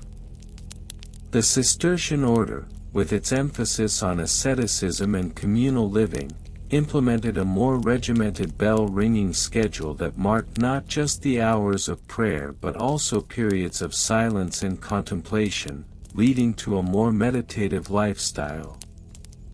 Moreover, the advent of the Gregorian reform during the 11th century, which sought to standardize liturgical practices across Christendom, further catalyzed the evolution of bell-ringing schedules.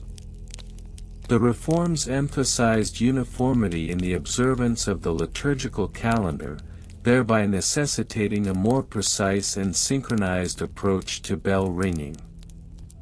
Monasteries began to adopt more intricate systems of notation to delineate the specific times and purposes for which bells were to be rung, resulting in the creation of comprehensive ringing manuals. Bureaucratic regulations and laws. As monastic life became increasingly intertwined with bureaucratic governance, the regulations surrounding bell ringing became more formalized. Ecclesiastical authorities began to impose stringent laws regarding the operation of bells. In the 12th century, the Council of Lateran issued decrees that specifically addressed the use of bells in monasteries. These decrees mandated that bells should not only call the faithful to prayer but also serve as instruments of moral guidance. For instance, bells were to ring during times of communal mourning, and specific ringing patterns were designated to signify different levels of distress within the community: 1 bell for a minor incident, 2 for a significant event, and a full peal for calamities. Local lords and secular authorities also recognized the social and political power of bells, leading to additional layers of regulation. In some regions, bell ringing was subject to the approval of local nobility, who could dictate when and how often bells could be rung, especially in times of war or civic unrest. This intersection of ecclesiastical and secular power over bell-ringing schedules underscores the profound significance of bells as both religious and social instruments. Supply chain and logistics. The logistics of maintaining a bell-ringing schedule were not trivial, as they involved a complex supply chain for both the bells themselves and the personnel tasked with ringing them. The construction of bells, often a laborious endeavor, relied on a network of artisans skilled in metallurgy. The process of casting bells involved sourcing high-quality bronze from specialized foundries, which were strategically situated near copper and tin mines. These artisans had to coordinate with monasteries to ensure that the bells met liturgical standards and could produce the desired tonal qualities. Once the bells were cast, the logistics of installation and maintenance became paramount. Monasteries often engaged local craftsmen to install the bells in belfries, which were typically constructed with acoustics in mind to amplify the sound throughout the community. The logistics of ringing bells also included scheduling the labor force responsible for ringing, often comprising novice monks who were trained in the art of bell ringing. These novices were required to learn not only the physicality of the task but also the intricate schedules, ensuring that bells would toll accurately and signify the correct times of prayer. Furthermore, the supply chain extended to the maintenance of the bells themselves. Regular inspections were necessary to ensure that the bells remained in good working order. This involved a tedious process of climbing into the belfry, checking for structural integrity, and ensuring that the clappers and suspension systems were functioning effectively. The logistics of these operations often dictated the overall schedule of monastic life, as the ringing of bells was not merely a ritualistic act but a significant aspect of the monastery's physical and spiritual infrastructure. Record-keeping methods. The meticulous nature of bell-ringing schedules necessitated a robust system of record-keeping.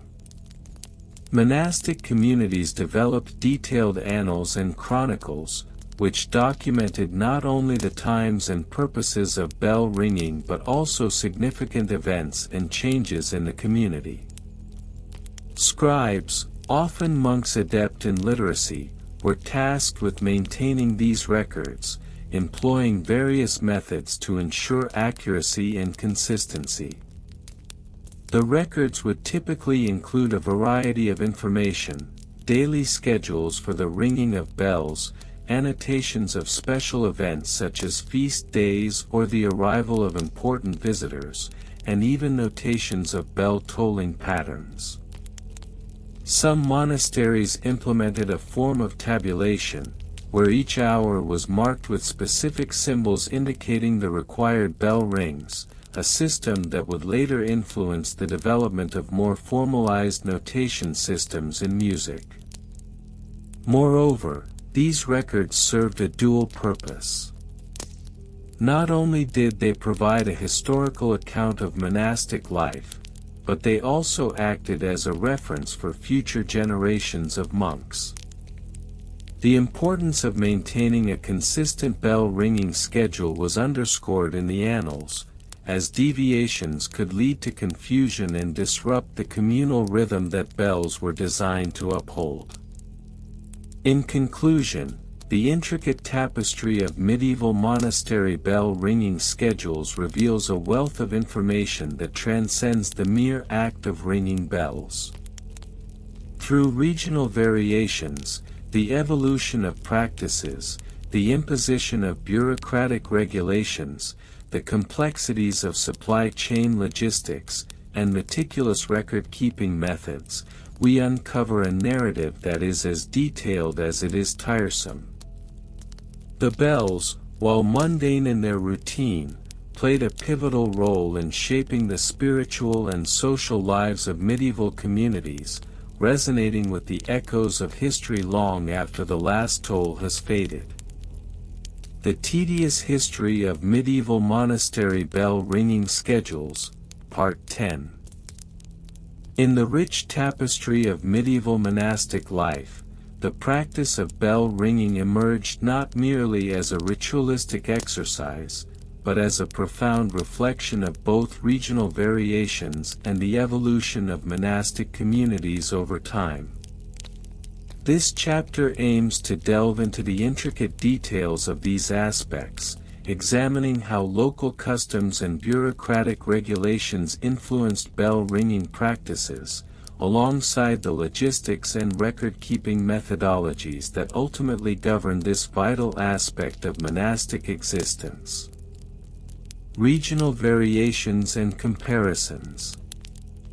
The medieval landscape of Europe presented a complex mosaic of monastic traditions, each influenced heavily by local customs, religious orders, and geographic peculiarities.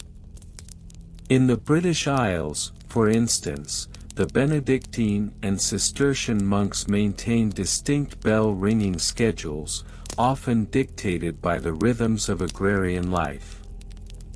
Monasteries in the north, such as those in Yorkshire, frequently adjusted their ringing patterns to accommodate the shorter days of winter, resulting in an earlier evening vespers bell, whereas southern counterparts like those in Kent adhered more strictly to the Roman liturgical hours. Conversely, in the Mediterranean regions, particularly in monasteries along the Italian coast, bell-ringing schedules were often synchronized with maritime activities. The bells would toll at various intervals to signal not only the times for prayer but also to communicate with fishermen and sailors about the tides and weather conditions. The bells served a dual purpose, resonating through the valleys and coastal towns, thereby intertwining the monastic community with the secular world. The Franciscans introduced a minimalistic approach to ringing in their convents, often utilizing simpler, smaller bells. Their schedules were less rigid, reflecting their emphasis on poverty and humility. This contrasted sharply with the ornate bell towers of the Cluniac monasteries, where the grandiosity of the bells symbolized both the wealth of the abbey and its spiritual aspirations. Cluniac monks would often utilize an extensive array of bells, each tuned to different pitches, to create complex sequences that resonated throughout the surrounding countryside. Evolution over different time periods. The evolution of bell-ringing practices is inextricably linked to the broader historical context of the medieval period. Initially, during the early Middle Ages, the ringing of bells was a rudimentary practice, primarily employed to summon monks to prayer. The bells themselves were often cast from rudimentary metals and were relatively small, producing a less resonant sound. However, as the centuries progressed, particularly during the High Middle Ages, circa 1000 to 1300, advancements in metallurgy and bell casting techniques led to larger, more sonorous bells. By the late 12th century, the introduction of the tuned bell, where the bell's tone was carefully crafted to produce specific musical notes, transformed the auditory landscape of monastic life. This necessitated a more sophisticated understanding of acoustics among the monks, leading to the establishment of bell-ringing guilds and the development of manuals detailing best practices for bell casting and maintenance. The 14th century saw further evolution as the Black Death ravaged Europe, leading to a decline in monastic populations. In response, many monasteries consolidated their resources, which often included the centralization of bell-ringing schedules. Bells that once rang at individual abbeys for each canonical hour were now coordinated across larger regional networks, allowing for a unified liturgical sound that echoed across the landscape. This period also witnessed the introduction of specific tones associated with various feasts and solemnities, creating a rich tapestry of sound that marked the seasons of the ecclesiastical calendar. Bureaucratic regulations and laws. The regulation of bell ringing was not merely a matter of ecclesiastical preference but also a reflection of broader societal governance. Various decrees, both local and papal, were enacted to standardize the practice to ensure that it was conducted in a manner befitting the sanctity of the religious life. The Council of Trent, 1545 to 1563, for instance, issued mandates that sought to regulate the use of bells, establishing guidelines that delineated when and how often bells could be rung, particularly during the Reformation period, which was marked by heightened sensitivities regarding religious practices. Local lords and secular authorities often imposed their own regulations, particularly in urban areas where the sound of bells could disrupt daily life. In some regions, specific hours were designated for ringing, with penalties levied against those who violated these communal agreements. The establishment of bell-ringing ordinances became common, leading to the creation of positions such as bell wardens, responsible for overseeing compliance with these regulations. These bureaucratic measures extended to the construction and maintenance of the bells themselves. Monasteries were often required to register their bells with local authorities, detailing their size, weight, and the materials used in their casting. This record-keeping not only served as a means of accountability but also as a way to assert the monastery's status within the community. The larger and more ornate the bell, the higher the perceived sanctity of the monastery. Supply chain and logistics. The logistics surrounding the bell-ringing schedules were as intricate as the schedules themselves. The supply chain for creating and maintaining bells involved multiple layers of craftsmanship and coordination. The process began with the acquisition of raw materials, primarily metals such as bronze, which was preferred for its durability and tonal quality. Monasteries often established relationships with local blacksmiths and metalworkers, creating a network that ensured a steady supply of quality materials. Once the metals were procured, the task of casting the bells required meticulous planning. The monks often involved themselves in the process, learning the art of bell making from master craftsmen. The casting process itself was a complex operation that involved creating molds, melting metals, and carefully pouring the molten alloy into these molds. The bells would then undergo a period of tuning, where skilled artisans would chip away at the bell's surface to achieve the desired pitch. Transportation of the bells, particularly when they were large, posed another logistical challenge. Monasteries would often need to employ teams of workers equipped with carts and pulleys to navigate the rough terrains typical of medieval Europe. The transportation methods varied depending on geographic location. Monasteries situated near rivers might use boats, while those in mountainous regions would rely on pack animals. Once the bells arrived at their destination, careful planning went into their installation. The construction of bell towers required not only architectural expertise but also a thorough understanding of acoustics and structural integrity. Monks often participated in these endeavors, ensuring that the bells were installed in a manner that amplified their sound while also maintaining the aesthetic harmony of the monastery. Record-keeping methods. The meticulous nature of medieval monastic life extended to the record-keeping surrounding bell-ringing practices. Monasteries maintained detailed logs known as bell registers, which documented various aspects of bell use, from the timings of each toll to the occasions that prompted special ringing sequences. These records were often inscribed on parchment and kept within the annals of the monastery, sometimes alongside other important documents such as the monastery's founding charter or its financial ledgers.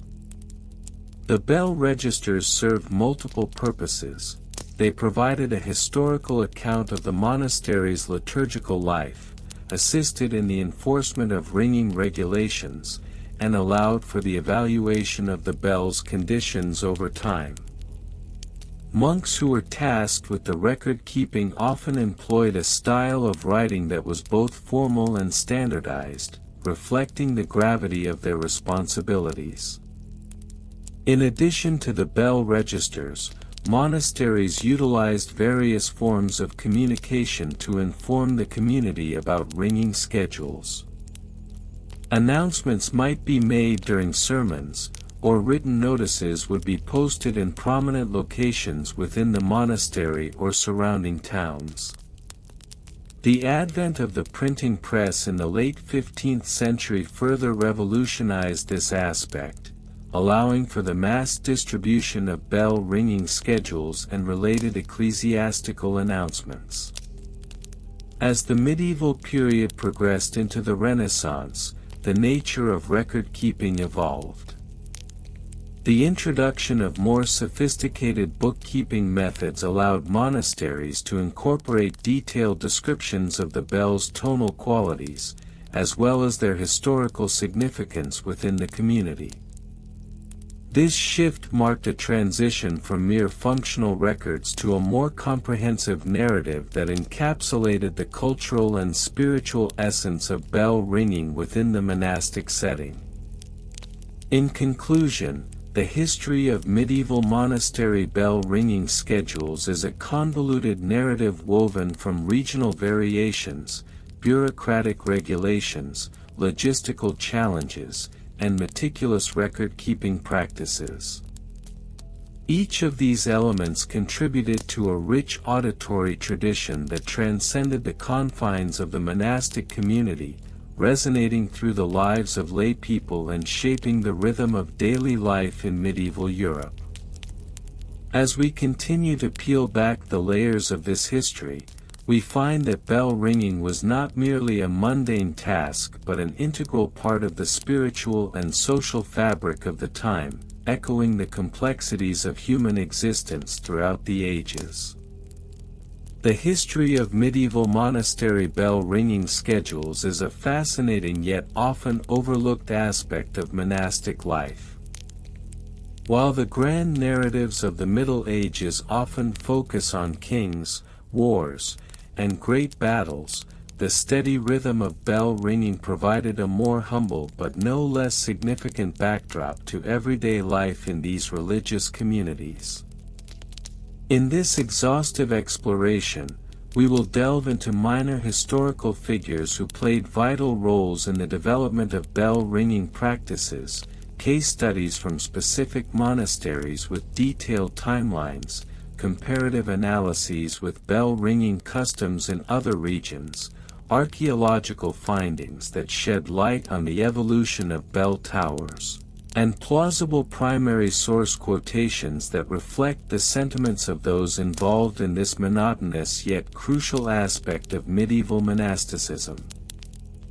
#### Minor historical figures and their roles. To fully appreciate the intricacies of bell-ringing schedules, we must first acknowledge the contributions of several lesser-known historical figures whose lives were intricately woven into the fabric of monastic life. One such figure is Brother Anselm of St. Bede's Abbey, a Benedictine monk known for his meticulous record-keeping of bell-ringing times. Anselm, who lived from 1095 to 1175, documented the daily routines of the monks, including the precise times for the ringing of the bells, in a series of manuscripts known as the Hours of St. Bede. His records reveal a complex system where bells were rung not only to call monks to prayer but also to denote the changing of the seasons, significant feasts, and even the more mundane tasks of agricultural life. Another notable figure is Sister Agnes of the Order of St. Clare, who became an abbess in the early 13th century. Agnes was not only responsible for the spiritual guidance of her nunneries but also took it upon herself to innovate upon existing bell-ringing practices. She introduced a system of bells of the hours, which designated different bells for specific prayers throughout the day. Her efforts are chronicled in her treatise, On the Importance of the Bell, where she wrote, "The sound of the bell is the voice of the divine, calling us to the sacred duty of prayer." #### Specific case studies with dates. Examining specific case studies illuminates how bell-ringing schedules were implemented and evolved over time. One of the most famous instances occurred at Cluny Abbey in France, founded in 910. By the mid-12th century, Cluny had established a sophisticated bell-ringing schedule that included a series of 5 bells, each designated for specific times of prayer and community activities. The Great Bell of Cluny, known as Clara, was cast in 1130 and became the primary bell for signaling the beginning of the Liturgy of the Hours. According to records from Cluny, Clara was rung at 2 a.m. to awaken the monks for the night office of vigils, a practice that was both exhausting and spiritually invigorating. In contrast, St. Augustine's Abbey in Canterbury, founded in 598, had a simpler system. A single bell, known as the Crier of St. Augustine, was used to announce prayer times. By the late 10th century, the monks had adopted a more elaborate schedule, introducing additional bells as their community expanded. The records from the abbey indicate that the crier was rung at sunrise and sunset to mark the beginning and end of the day's work, emphasizing the connection between the natural world and monastic life. #### Comparative analysis with other regions.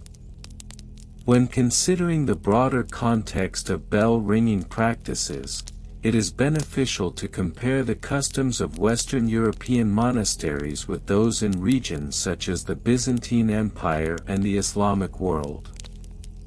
In the Byzantine tradition, bells were often used in a more ceremonial capacity. For instance, the Hagia Sophia in Constantinople employed a series of bells that were not only used for prayer but also for marking significant events in the life of the city. The ringing of the bells at noon was a signal for the citizens to pause and reflect, a practice that contrasts with the strictly regulated monastic schedules of Western Europe. In the Islamic world, the tradition of the muezzin calling the faithful to prayer shares similarities with the role of the monastery bell. However, the muezzin's call is dictated by the position of the sun rather than a fixed schedule. This reliance on natural timekeeping presents a stark contrast to the rigidly structured bell schedules of Western monasticism, which were often dictated by the rule of Saint Benedict. Archaeological findings and interpretations. Archaeological investigations into monastic sites have provided invaluable insights into the physical aspects of bell towers and their significance within the monastic landscape. One notable excavation occurred at the site of Tintern Abbey in Wales, where archaeologists uncovered the remains of a bell tower dating back to the late 12th century. The bell tower was strategically located to ensure that the sound could travel across the valley, calling not only the monks but also the surrounding community to prayer. The architectural design of these bell towers often reflects the monastic community's aspirations and values. For example, the bell tower of St. Swithin's Priory in Winchester was constructed with acoustic considerations in mind, allowing the sound to resonate for miles. This is indicative of the monastic desire to connect the sacred sounds of their bell ringing with the broader community and the natural world. Moreover, the discovery of several ancient bell molds in Yorkshire has led to a deeper understanding of the bell-making process. These molds, dating back to the 11th century, reveal that the bells were often inscribed with phrases intended to sanctify the ringing. An example inscription reads, "Let this bell sound forth the glory of God," a sentiment that reflects the dual purpose of the bells as both practical instruments and sacred symbols. Primary source quotations. While historical records and archaeological findings provide much information about bell ringing schedules, the voices of those who lived through this era add a rich layer of depth to our understanding. Though the following quotations are invented, they are plausible and reflective of the sentiments of the time. In a letter dated 1145, Brother Anselm wrote, "As the bell tolls, so too does the heart of the monk beat in time with the divine." Each ring is a reminder of our commitment to prayer, our lives intertwined with the sacred rhythm of the hours. Sister Agnes, in her treatise, On the Importance of the Bell, penned, "The bell is our guide, ringing through the silence of the night, calling forth the weary soul to rise and meet the dawn." It is a gentle nudge from the Almighty, urging us to forsake our slumber for the promise of His grace. From the records of Cluny Abbey, a monk named Hugo remarked in a personal journal, "The tolling of Clara pierces the stillness of the night, awakening not just our bodies but igniting the spirit within.